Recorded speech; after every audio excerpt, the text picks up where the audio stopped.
ನೀರಾ ಆರ್ಯ ನೇತಾಜಿ ಸುಭಾಷ್ ಚಂದ್ರ ಬೋಸ್ ಅವರ ಪ್ರಾಣ ಉಳಿಸೋಕೆ ತನ್ನ ಜೀವನವನ್ನೇ ತ್ಯಾಗ ಮಾಡಿದ ಆ ಕೆಚ್ಚದೆಯ ವೀರನಾರಿ, ಭಾರತದ ಸ್ವಾತಂತ್ರ್ಯಕ್ಕಾಗಿ ಸ್ವಂತ ಗಂಡನನ್ನೇ ಕತ್ತರಿಸಿ ಹಾಕಿದವರು, ದೇಶದ ಮೊದಲ ಮಹಿಳಾ ಗೂಢಾಚಾರಿ, ಆ ಕೆಚ್ಚದೆಯ ವೀರಪುತ್ರಿ ನೀರಾ ಆರ್ಯ ಅವರ ಕಿರುಪರಿಚಯ ಕೊಡ್ತೀನಿ, ದಯವಿಟ್ಟು ನೋಡಿ. ಬಾಲ್ಯದಿಂದಲೇ ಈ ವೀರಪುತ್ರಿಗೆ ಭಾರತದ ಸ್ವತಂತ್ರ ಹೋರಾಟದ ಬಗ್ಗೆ ಅಪಾರ ಆಸಕ್ತಿ.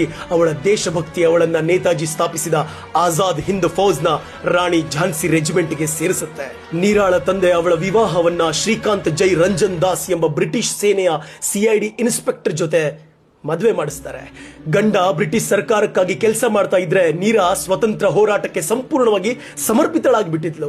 ನೀರಾಳಿಗೆ ನೇತಾಜಿ ಜೊತೆ ಸಂಪರ್ಕ ಇದೆ ಅಂತ ತಿಳಿದಾಗ ಗಂಡ ಶ್ರೀಕಾಂತ್ ಬೋಸ್ ಎಲ್ಲಿದ್ದಾರೆ ಅಂತ ಅವಳನ್ನ ಕ್ರೂರವಾಗಿ ವಿಚಾರಣೆ ಮಾಡ್ತಾನೆ. ಒಂದು ದಿನ ನೀರಾ ಆರ್ಯ ನೇತಾಜಿಯವರನ್ನ ಭೇಟಿ ಮಾಡಕ್ ಹೋಗ್ತಿದ್ದಾಗ ಆ ಶ್ರೀಕಾಂತ್ ಅವಳನ್ನ ಹಿಂಬಾಲಿಸಿ ಕೋಪದಿಂದ ನೇತಾಜಿಯ ಚಾಲಕನ ಮೇಲೆ ಗುಂಡು ಹಾರಿಸ್ಬಿಟ್ಟ. ನೇತಾಜಿಯ ಜೀವಕ್ಕೆ ಅಪಾಯ ಇದೆ ಅಂತ ಅರಿತುಕೊಂಡ ನೀರಾ ಆ ಕ್ಷಣದಲ್ಲಿ ತನ್ನ ಮಾಂಗಲ್ಯಕ್ಕಿಂತ ಈ ದೇಶದ ನಾಯಕನ ಜೀವ ತುಂಬಾ ಮುಖ್ಯ ಅಂತ ತನ್ನ ಸ್ವಂತ ಗಂಡ ಶ್ರೀಕಾಂತನನ್ನೇ ಕೊಂದು ನೇತಾಜಿಯವರ ಜೀವನವನ್ನ ರಕ್ಷಿಸ್ತಾಳೆ ನೀರಾ ಆರ್ಯ. ಈ ಘಟನೆ ಆದ್ಮೇಲೆ ಬ್ರಿಟಿಷ್ ಸರ್ಕಾರ ನೀರಾ ಆರ್ಯಳನ್ನ ಬಂಧಿಸಿ ಅಂಡಮಾನ್ ನಿಕೋಬಾರ್ನ ಕರಾಳ ಜೈಲಿಗೆ ಹಾಕುತ್ತೆ.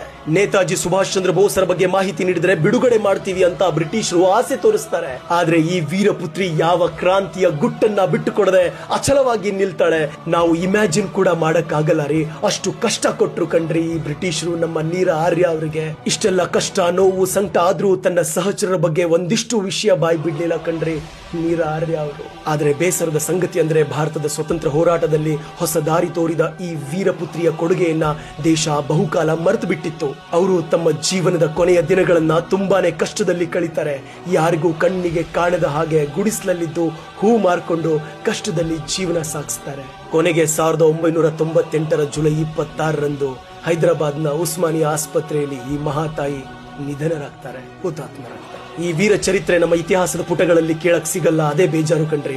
ಆದ್ರೆ ಈ ಮಾಹಿತಿಯನ್ನ ನಾವು ಪ್ರತಿಯೊಬ್ರು ತಿಳ್ಕೊಳ್ಳೇಬೇಕು. ಈ ಮಾಹಿತಿಯನ್ನ, ಈ ವಿಡಿಯೋನ ಎಲ್ರಿಗೂ ತಲುಪಿಸಿ ಶೇರ್ ಮಾಡಿ. ಮತ್ತೆ ಸಿಗೋಣ. ಖುಷಿಯಾಗಿರಿ. ಜೈ ಹಿಂದ್, ಜೈ ಭಾರತ, ಜೈ ಕರ್ನಾಟಕ.